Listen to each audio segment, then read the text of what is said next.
هذا الأب أوهم العالم كله إنه بنته يلي عمرها 18 سنة تركت البيت وهربت لأنه بطلت تحب إنه تعيش معاهم. 24 سنة والأم مفكرة إنه بنتها هربت وتركتها وراحت لتعيش بمدينة تانية، بس الحقيقة المرعبة إنه البنت ما تركت البيت أبدا طول هاي السنين كلياتها. طيب إذا البنت ما هربت كيف ظلت عايشة معاهم بالبيت؟ ووين كانت مختفية بالأصل؟ كل هذا الشيء رح تعرفوه بقصة اليوم.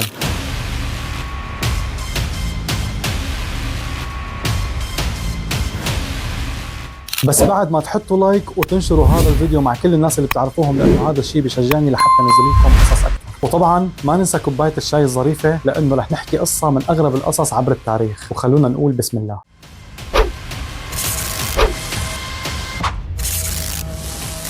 بعام 1935 بالنمسا وتحديدا بقرية أمشتتن الهادية انولد شخص اسمه جوزيف فريتسل وعاش مع عائلة فقيرة، بس قدر انه يدرس الهندسة الكهربائية ويشتغل فيها، وهالشي منحه مكانة اجتماعية عالية بين سكان البلدة اللي كان عايش فيها. وبعدين تزوج بنت اسمها روزماري وجاب منها 7 أطفال، ومن بيناتهم بنت اسمها إليزابيث. وبنظر المجتمع حياة هي العائلة هي حياة هادية ومثالية وخالية من الشوائب. بس الشيء اللي ما بيعرفه حدا انه جوات هذا البيت كانت تصير أشد أنواع القسوة والفظاعة يلي ما ممكن يتخيلها عقل بشري. وهلأ خليني أحكي لكم عن ابنة جوزيف إليزابيث. هي البنت كانت مختلفة شوي، هادية ومنطوية وقريبة من أمها. ولما صارت بعمر المراهقة لاحظت عائلتها قديش هي متضايقة ومنزعجة من تعامل أبوها معها، لأنه كان يتحكم بحياتها بشكل متزايد، يعني لا تروحي ولا تيجي ولا تطلعي وضلي بالبيت، وهذا الشيء ممنوع وهذا الشيء مسموح، وكان يخنق عليها بشكل متزايد ويميز بينها وبين أخواتها. بس إليزابيث ما كانت تفهم شو عم يصير، فكانت تتجنبه وتبتعد عنه وما تحكي معه، هيك لحتى وصلت لعمر ال 18. بهذا الوقت قررت انه تهرب، وحاولت انه تهرب كذا مرة، بس ابوها كان إلها بالمرصاد وعطول كان يمسكها وما يخليها تهرب. بهي الاثناء الاب الشيطاني هاد كان عم يخطط ليعمل اسوأ شيء ممكن يخطر على بال حدا فيكم. ضل سنين كاملة يبني ابو سري تحت البيت اللي عايشين فيه، وصار يبنيه شوي شوي مشان ما حدا ينتبه عليه. وصمم الابو بطريقة مستحيل انه حدا يقدر يهرب منه، وركب عليه ابواب حديدية محكمة وحط كذا طبقة من طبقات الجدران ليمنع الأصوات أنه تطلع من الأبو، وحط فيه مقومات الحياة البسيطة مثل سرير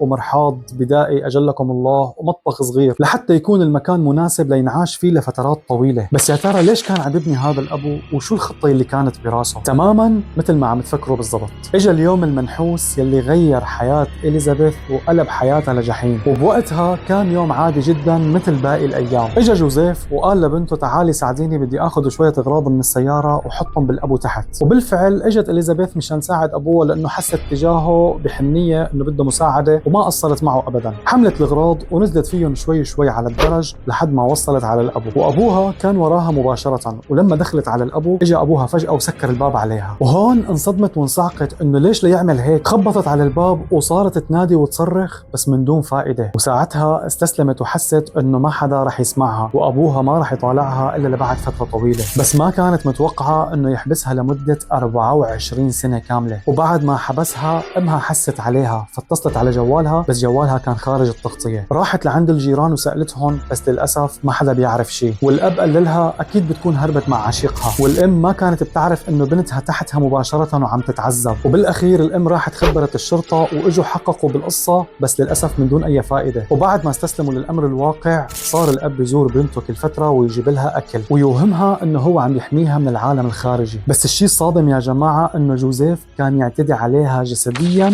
وجنسيا كمان، ويعمل معاها علاقات جنسية، متخيلين؟ ومو بس هيك، كمان كان يضربها ضرب مبرح ويهددها بالعواقب الوخيمة اللي رح تصير إذا حاولت إنها تعمل ضجة أو تهرب. وتحولت حياتها لدوامة من الرعب المستمر، وعرفت إنه هذا الأبو رح يصير عالمها الوحيد يلي رح تضل فيه للأبد، لحد ما صار الشيء الغير متوقع. يلي صار يا جماعة إنه من كتر ما كان أبوها يعتدي عليها جنسيا حبلت وانتفخ بطنها وجابت منه ولد، وما كان عندها أي رعاية طبية بالأبو، وخلفت الابن الأول بطرق بدائية مؤلمة، واضطرت إنه تتبع تعليمات أبوها بتربية تربية هذا المولود الجديد. وما توقف هذا الشيء هون، وظلت تخلف منه لحد ما جابت منه 7 أطفال. على مدار 10 سنين كاملين عاشوا مع أمهم بالظلام والعزلة الدائمة، وما كانوا بيعرفوا شو معنات الشمس والهواء الطلق، وتربوا على أنه هذا الأبو هو عالمهم الكامل، ولا كانوا بيعرفوا أي شيء عن الطبيعة ولا شافوا السماء أو حسوا بالحرية. وكانت إليزابيث تحاول أنه تخلي حياتهم أفضل، فكانت تحكي لهم قصص عن العالم الخارجي وتخليهم يتخيلوا بس لحتى تعطيهم شوية أمل. بس ظروف الأبو كانت خانقة جدا، وما بعتقد أنه في حد على وجه الأرض بيقدر يتحمل هذا العذاب الجسدي والنفسي كلياته. ولحتى الأب يبعد الشبهات عنه راح أخذ 3 من ال7 أطفال تبعات إليزابيث، حطهم قدام الباب وترك معاهم رسالة مزورة على أساس إنها من إليزابيث، مكتوب فيها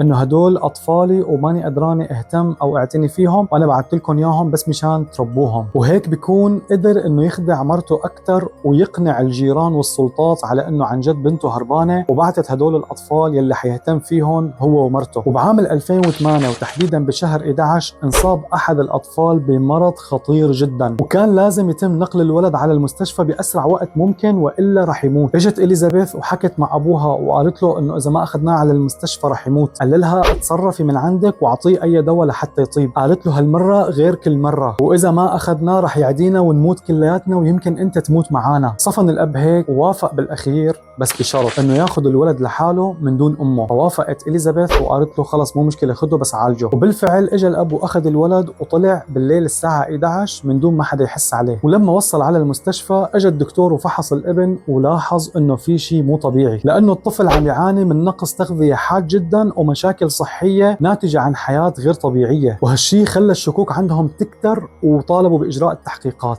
هون جوزيف حاول انه يقنع الدكتور ويبرر مرض الابن، بس الدكتور ما وافق والشكوك استمرت. والدكتور سأل عن ام البنت، فقال له جوزيف الام بالبيت. وبعد ما طلبوا الشرطة بلشوا تحقيقات وقالوا له لجوزيف هلا بدك تجيب بنتك لهون. وبعد ما ضغطوا الدكاترة والسلطات عليه اخيرا قرر جوزيف انه ياخذهم على البيت. ولما وصلت الشرطة على البيت راحوا نادوا للام ونزلوا كلياتهم على الابو لينصدموا كلياتهم انه كيف قدرت تعيش هي البنت مع الاطفال هدول بهيك ظروف. وبعد ما طالعوا إليزابيث وشافت ضوء الشمس ما قدرت تتأقلم معه، لانه ظلت كل هالفترة من دون ما تشوف الضوء، وكمان ما كانت قدرانة تتعامل مع الناس. ولما راحت على قسم الشرطة حكت كل شيء تعرضت له من إهانة وضرب وتعذيب، وشهادتها صدمت كل عناصر الشرطة، وقدموا الدعم النفسي والاجتماعي لإليزابيث وأطفالها. والناس لما سمعوا القصة ما صدقوا إنه في هيك أب بيعمل ببنته وبيخليها تعيش بهيك ظروف. والقصة عملت ضجة كبيرة وأثارت الاهتمام العالمي. وبعام 2009 انعرض جوزيف على المحكمة وواجه اتهامات شملت الاحتجاز والاعتداء والحرمان من الحرية والتسبب بموت أحد الأطفال حديثي الولادة يلي توفى بسبب نقص الرعاية الطبية بالأبو. واعترف جوزيف بكل جرائمه وانحكم عليه بالسجن مدى الحياة، بسجن خاص بالأمراض العقلية والنفسية. بس اللي سمعته أنا أنه رح يطلقوا سراحه بسنة 2024 لأنه انصاب بالزهايمر وصابه خرف وما عاد عنده القدرة على أنه يضر أو يأذي حدا. طبعا إليزابيث أخذت أطفالها وراحت عاشت بمكان بعيد عن أهلها، والناس والحكومة النمساوية وفرت لها رعاية نفسية وتأهيلية شاملة. وكان من الصعب على الأطفال اللي قضوا كل حياتهم بهذا الأبو أنه يتأقلموا على الحياة الطبيعية. وهلأ بدي إياكم تكتبوا لي رأيكم بالتعليقات وتخبروني إذا أنتم سمعتوا بهيك قصص عن آباء كانوا شياطين وليسوا بآباء وما قدروا قيمة أطفالهم ولا اهتموا فيهم. يا ريت تشاركوني آراءكم وتخبروني إذا الحكم تبع الأب كمان كان عادل أو لا. ما تنسوا تشاركوا هذا الفيديو مع كل الناس، ودمتم بأمان الله.